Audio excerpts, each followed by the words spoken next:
Durante casi 6 décadas, la historia de amor entre Vicente Fernández y Doña Cuquita Abarca cautivó a sus fanáticos, pero detrás de la adoración pública había secretos y luchas. En una confesión reveladora, la esposa del charro de Buen Titán finalmente ha alzado la voz, abordando los aspectos más personales de su relación. ¿Cómo sobrellevó las traiciones de su marido? ¿Cuál era la realidad detrás de los chismes que lo envolvían? ¿Y qué tiene para declarar sobre la herencia y el recuerdo que dejó Vicente? Quédate para conocer lo que ha permanecido en silencio durante todos estos años. ¿Cómo fue en verdad el vínculo entre Vicente Fernández y Doña Cuquita?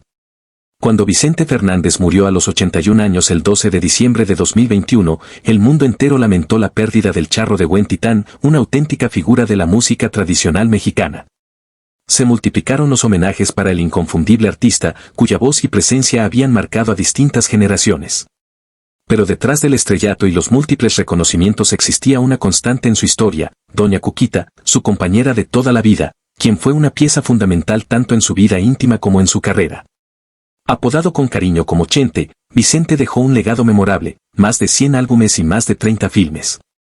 Su sueño comenzó en la infancia, inspirado por las películas de Pedro Infante, y cumplió la promesa que le hizo a su madre, convertirse en una estrella. Y lo logró, transformándose en una figura querida no solo en México, sino a nivel internacional, cantando incluso en sus últimos años. Tristemente, una caída en su propiedad marcó el inicio de su deterioro físico. Las complicaciones tras la operación incluyeron severas afecciones respiratorias. Aunque logró regresar brevemente a su hogar, su estado empeoró y murió a causa de una neumonía. Estuvo rodeado de su familia, con Doña Cuquita acompañándolo hasta su último respiro, el día en que Vicente Fernández le falló a Cuquita. Vicente Fernández Gómez nació el 17 de febrero de 1940 en Buen Titán el Alto, una pequeña localidad ubicada en los Altos de Jalisco, México. Su casa natal todavía permanece ahí, junto a la misma piscina donde, según los vecinos, se bañaba cuando era pequeño. Su familia tenía raíces humildes y desde temprana edad, Vicente tuvo que colaborar en lo que fuera necesario para ayudar en el hogar. Pasaba horas en los establos con su padre, y aunque en su niñez había pocas señales de que algún día sería una estrella, el destino le tenía reservado algo especial. Mucho antes de ser conocido como el charro de Buen Titán o el rey de la música ranchera, era solo Chente, un niño con un gran anhelo. Fascinado por las películas de su ídolo Pedro Infante, decidió seguir sus pasos. Desde los 8 años supe que quería ser como él, confesó en una ocasión. Tomó una guitarra y empezó a interpretar las rancheras que oía en la radio, aprendiendo por su cuenta a transmitir sentimientos a través del canto. Sus comienzos fueron humildes. Chente tuvo que balancear la necesidad de ganarse la vida con su deseo de alcanzar la fama, cantando donde lo dejaran, en fondas, en las calles y en certámenes locales de aficionados. Cada oportunidad, por insignificante que pareciera, lo acercaba más a su objetivo. Pero entre los desafíos también apareció el amor. A principios de los años 60, mientras intentaba forjar su carrera en la capital mexicana, Vicente recibió la triste noticia del fallecimiento de su madre. Con apenas 17 años, Cuquita no accedió de inmediato. Pasaron los días y Vicente, molesto por su incertidumbre, le dijo que buscara a otro. Pero esa reacción impulsiva tuvo el efecto contrario. Cuando la vio acompañada por otro joven, comprendió que no quería perderla. Decidido a reconquistarla, Vicente le lanzó un ultimátum: tienes 10 minutos para dejarlo, porque tú y yo nos vamos a casar. Y así fue. Contrajeron matrimonio el 27 de diciembre de 1963. Para entonces, su primer hijo, Vicente Fernández Jr., ya había nacido de forma prematura, enfrentando diversos problemas de salud. Cuando cumplió 21 años, Vicente ya actuaba regularmente en el conocido restaurante El Amanecer Tapatío, donde cantaba tanto en el escenario como entre las mesas. Era un sitio sencillo pero lleno de energía. Durante ese periodo, comenzó a circular un rumor. La gente decía que Vicente tenía un amorío con la propietaria del restaurante, una mujer 25 años mayor. Él se tomó los comentarios con ligereza y más tarde bromeó: querían involucrarme con unas empresarias. A pesar de las habladurías, su talento era evidente y no tardó en recibir su primera oportunidad en televisión. Debutó en el programa La Calandria Musical, donde recibió su primer salario como cantante, apenas 35 pesos. Sus amigos no pudieron evitar burlarse, apodándolo La Calandria de Buen Titán, en alusión tanto al programa como a sus orígenes. Esa primera exposición despertó algo más profundo en él. Empezó a ver la música no solo como una pasión, sino como su verdadera vocación. Decidió abandonar sus empleos alternos y centrarse por completo en su carrera artística. Con ese objetivo, empacó sus pertenencias y se trasladó a la Ciudad de México. Allí se integró al Mariachi Amanecer y actuó con ellos por un tiempo, antes de unirse al Mariachi Aguilar, donde compartió escenario con Felipe Arriaga. También comenzó a presentarse en el emblemático Teatro Blanquita y eventualmente inició colaboraciones con Televisa. Fue en esta cadena donde coincidió con Raúl Velasco, uno de los conductores más influyentes de la televisión mexicana de la época. Gracias al respaldo de Velasco, Vicente comenzó a obtener notoriedad y a construir una base sólida de admiradores. Su gran salto llegó en 1966, cuando la disquera CBS le ofreció su primer contrato profesional. Ese mismo año grabó su primer disco, El extraordinario Vicente Fernández. Pero alcanzar ese punto no fue sencillo.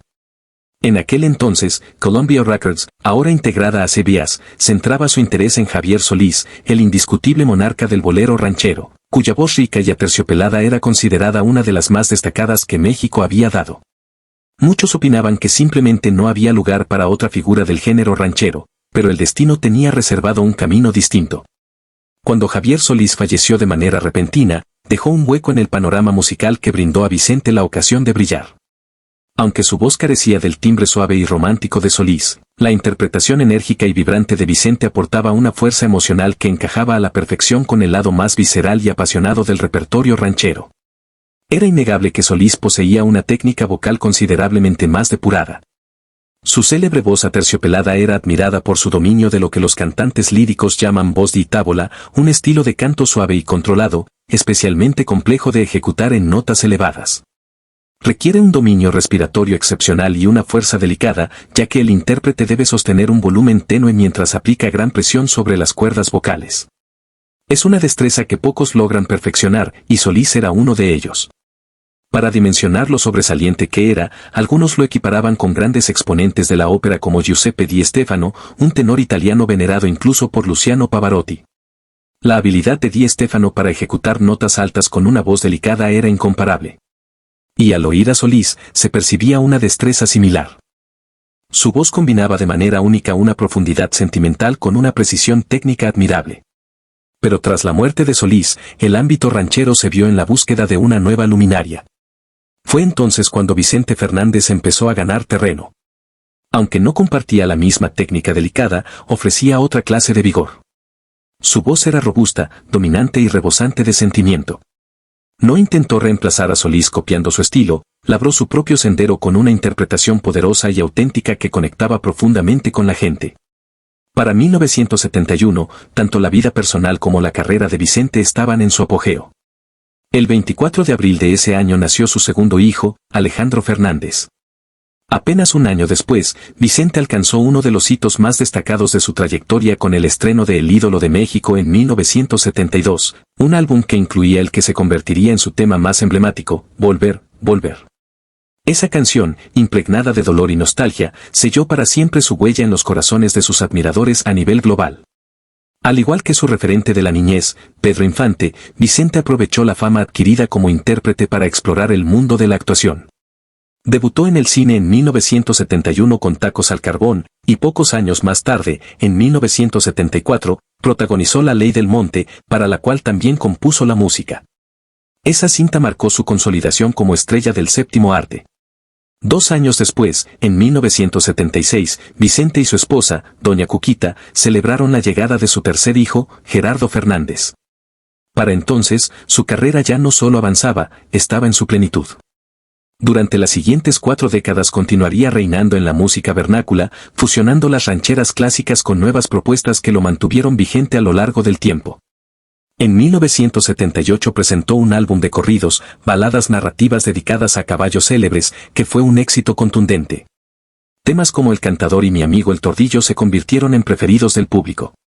Ese mismo año, Vicente protagonizó la película Aretes de Oro, donde conoció a la actriz Patricia Rivera. Lo que empezó como una colaboración profesional evolucionó en algo más, un romance que con el tiempo se transformaría en uno de los episodios más polémicos de su historia personal.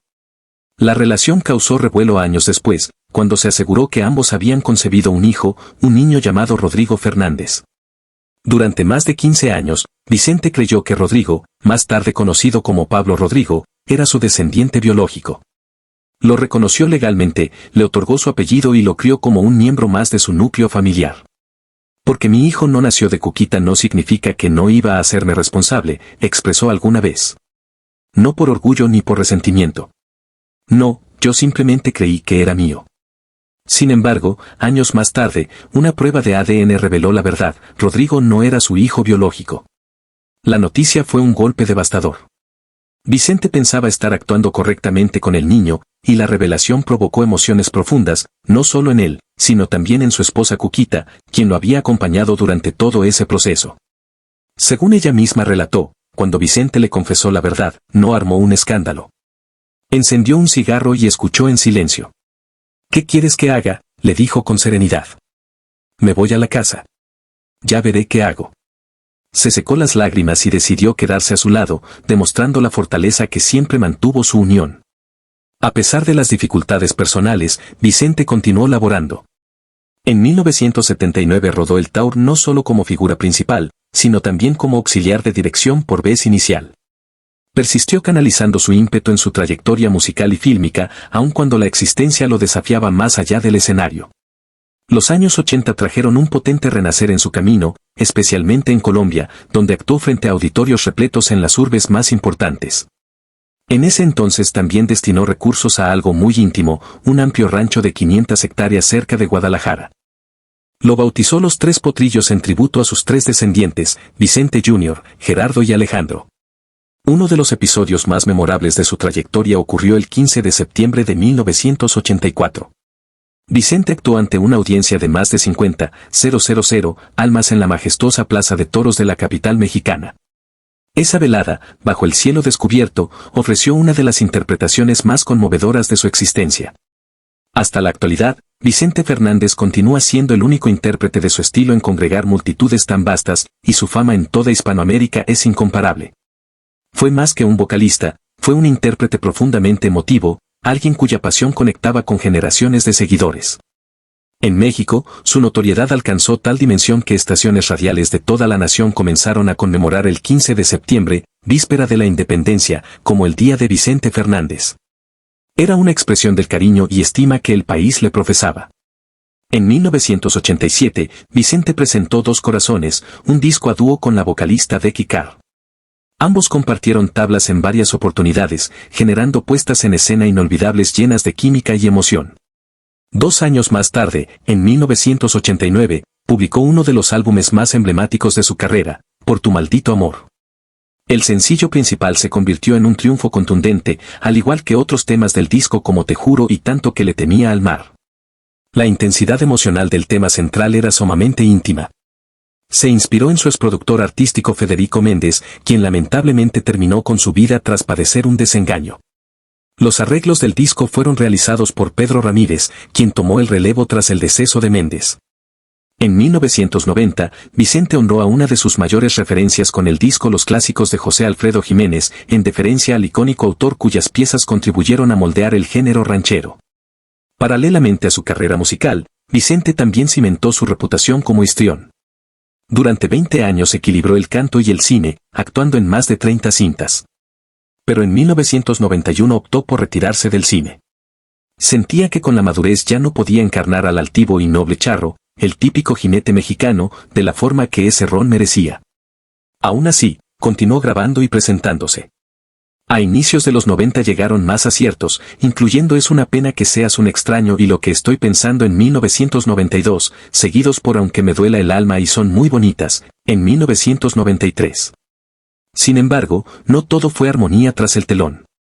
Vicente experimentó ciertos conflictos con compositores, en especial con Martín Urrieta, quien compuso varios de sus temas clásicos como Divina Mujer, Entre Nosotros y Qué extraño es. Muchas de las letras de Urrieta trataban sobre mujeres, rupturas y engaños, asuntos recurrentes en la música de Vicente.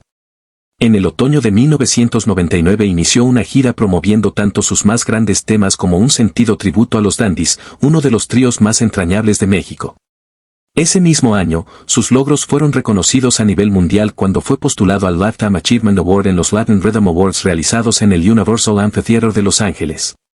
En 2002, Vicente Fernández alcanzó un punto clave con el estreno de PSE, conmemorando 35 años en el medio musical. El álbum Lo mejor de Lara fue una ofrenda al célebre compositor Agustín Lara.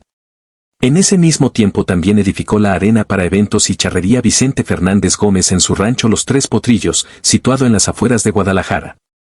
El recinto, con aforo para 11,000 personas, se volvió epicentro de sus shows y testimonio de su huella perdurable en la música. En 2006, Vicente sacó La Tragedia del Vaquero, un disco con 14 temas completamente nuevos. El año previo, para marcar sus 40 años de carrera, su sello lanzó una edición especial de 3. El 25 de septiembre de 2007 apareció Forever, producido por John Sebastian, quien además compuso todas las canciones.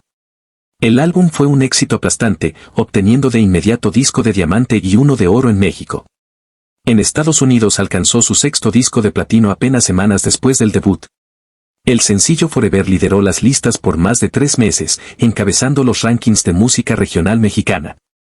Fue un fenómeno en ventas con más de 550,000 copias vendidas únicamente en México y llegó a la categoría de diamante en Colombia. El impacto del tema se acentuó al transformarse en la canción principal de la afamada telenovela mexicana Fuego en la Sangre, transmitida por Televisa en 2008. Para ese entonces, la obra discográfica de Vicente ya superaba los 80 discos, incluyendo muchos álbumes en vivo y recopilatorios. Su disco del 35º aniversario, Lo mejor de Lara, fue solo una parte de su amplia carrera, rindiendo tributo tanto a su trayectoria artística como al legado de uno de los compositores más apreciados de México. Para 2012, Vicente Fernández había vendido más de 75 millones de álbumes y anunció sus intenciones de retirarse después de una última gira de despedida. A lo largo de su destacada carrera, sus rancheras siempre conectaron con el público y sus logros estuvieron acompañados por una impresionante lista de galardones y homenajes tanto en México como internacionalmente, especialmente desde los años 90. Algunos de los temas eternos de Vicente, muchos de ellos escritos por José Alfredo Jiménez, le valieron el prestigioso premio Billboard en 1991. Entre 1989 y 2014 fue distinguido con este premio en 14 ocasiones en diferentes categorías, reconociendo su influencia en la música latina. En 1998 recibió una estrella en el Paseo de la Fama de Hollywood en una ceremonia a la que asistieron miles de sus admiradores. Luego, en 2010, Vicente ganó el Grammy al Mejor Álbum Mexicano por su disco Necesito de Ti, 2009. Controversias de Vicente Fernández. En mayo de 2019, Vicente Fernández se vio envuelto en una polémica tras unas declaraciones que hizo durante una entrevista sobre su salud. Reveló que había estado internado en Houston, Estados Unidos, para someterse a una operación de hígado, pero decidió rechazar un trasplante. Explicó que no quería dormir con su esposa teniendo el hígado de otro hombre, alguien que, según él, podría haber sido homosexual, drogadicto o adicto a las drogas. Estas declaraciones generaron una fuerte reacción negativa del público. Luego, en enero de 2021, otra situación causó controversia cuando fue fotografiado colocando su mano sobre el pecho de una fan mientras posaba para una foto con ella y su familia. Días después ofreció una disculpa admitiendo que había cometido un error. No sé si estaba bromeando, tal vez fue una broma, no sé, no recuerdo. Fueron muchas personas con las que me tomé fotos. Sinceramente les ofrezco una disculpa, dijo en su declaración a la familia. El 7 de agosto de 2021, Vicente Fernández fue ingresado en el Hospital Country 2000 en Guadalajara, Jalisco. Tras una caída accidental que le causó una lesión en las vértebras cervicales, fue trasladado a cuidados intensivos, donde los médicos le diagnosticaron el síndrome de Guillain-Barré. Para el 27 de octubre fue sacado de cuidados intensivos y trasladado a una habitación común para continuar con tratamiento, terapia física y rehabilitación pulmonar. El 16 de noviembre logró respirar brevemente sin ventilador, lo cual mostró una mejoría en la fuerza pulmonar y un esfuerzo por vocalizar. Sin embargo, el 30 de noviembre su salud empeoró. Fue regresado a cuidados intensivos tras presentar inflamación en las vías respiratorias bajas y el sistema urinario. Su condición respiratoria se deterioró, lo que requirió mayor apoyo médico y sedación. Después de más de 128 días hospitalizado, Vicente Fernández falleció el 12 de diciembre de 2021 a las 6:15 de la mañana a los 81 años de edad. Su muerte fue consecuencia de una falla orgánica múltiple causada por el síndrome de Guillain-Barré, que provocó el colapso de sus sistemas cardiovascular, renal y pulmonar. ¿Qué hizo doña Cuquita cuando Vicente Fernández le fue infiel? No cabe duda de que Vicente Fernández fue una de las mayores leyendas musicales de México. Su voz conmovió a millones de personas en todo el mundo, pero a pesar de su fama y talento, su carrera no estuvo libre de polémicas. A lo largo de los años se le relacionó con varias mujeres fuera de su matrimonio, lo que alimentó rumores y titulares. Su esposa, María del Refugio Abarca, conocida por el público como Doña Cuquita, estuvo a su lado desde 1963. Su historia de amor duró casi 6 décadas, pero eso no significa que no enfrentaron dificultades. En la biografía no autorizada, El último rey, el hijo del pueblo, las supuestas infidelidades del cantante volvieron a salir a la luz. Así que cuando recientemente se nombró una calle en honor a Vicente en Los Ángeles, los periodistas le preguntaron a Doña Cuquita cómo enfrentó esas infidelidades. Su respuesta sorprendió a muchos. Mira, si él era feliz, yo también era feliz, dijo con calma y gracia, sin mostrar rencor por el pasado. Cuando le preguntaron directamente cómo logró sobrellevar las infidelidades, su respuesta fue aún más reveladora. Admitió que nunca intentó controlarlo, ni permitió que los celos se apoderaran de ella. De ninguna manera iba a estarle vigilando. Detrás de las puertas era mi esposo. Fuera de ahí, pues quién sabe. Yo nunca fui celosa. Honestamente, creo que está bien que haya vivido su vida. Aquí no hay peleas, dice Doña Cuquita Abarca sobre la herencia de Vicente Fernández. Si hay algo por lo que siempre se ha conocido a la familia Fernández, es por su unión, especialmente en los momentos más difíciles. Ese sentido de cercanía se ha mantenido fuerte incluso tras la partida del querido patriarca, don Vicente Fernández. Desde su fallecimiento, toda la familia ha hecho un esfuerzo consciente por mantenerse unida y apoyarse mutuamente, reflejo de los valores que él les inculcó. Así que cuando se trata del tema de la herencia de don Vicente, su viuda, doña Cuquita Abarca, ha sido muy clara. No hay drama. Según ella, todo fue arreglado cuidadosamente por el propio Vicente mucho antes de su partida, para evitar cualquier disputa futura entre sus hijos o familiares. Durante una reunión reciente con periodistas en el rancho Los Tres Potrillos, doña Cuquita abordó el tema abiertamente, asegurando a todos que la división de bienes se había manejado de manera fluida y sin conflictos. Él dejó todo en orden. No hay problemas con la herencia aquí. No hay peleas, dijo, según reportó Ventaneando. Incluso bromeó sobre la situación añadiendo, todo está dividido de acuerdo con su voluntad. Yo no lo voy a cambiar, aunque técnicamente todo es mío ahora, dijo entre risas. Pero respeto lo que Vicente quería. Más allá de los asuntos legales, doña Cuquita también habló desde el corazón sobre cómo se mantiene conectada con su difunto esposo. Aunque ya no está presente físicamente, dijo que su espíritu sigue muy vivo en el rancho. Se siente su energía aquí, compartió visiblemente conmovida. Es a través de su música que encuentra el mayor consuelo. Lo escucho todo el día, admitió. Cada noche pongo su música en el celular y lo escucho toda la noche. Su presencia incluso se honra en su lugar de descanso. La música suena en su tumba desde las 10 de la mañana hasta las 5 de la tarde todos los días. Es cuando voy a rezar, dijo. A las 5 apagamos la música y rezamos el rosario. Para doña Cuquita y la familia Fernández, don Vicente puede haberse ido, pero el legado que dejó, tanto en la música como en los fuertes lazos que cultivó, sigue vigente.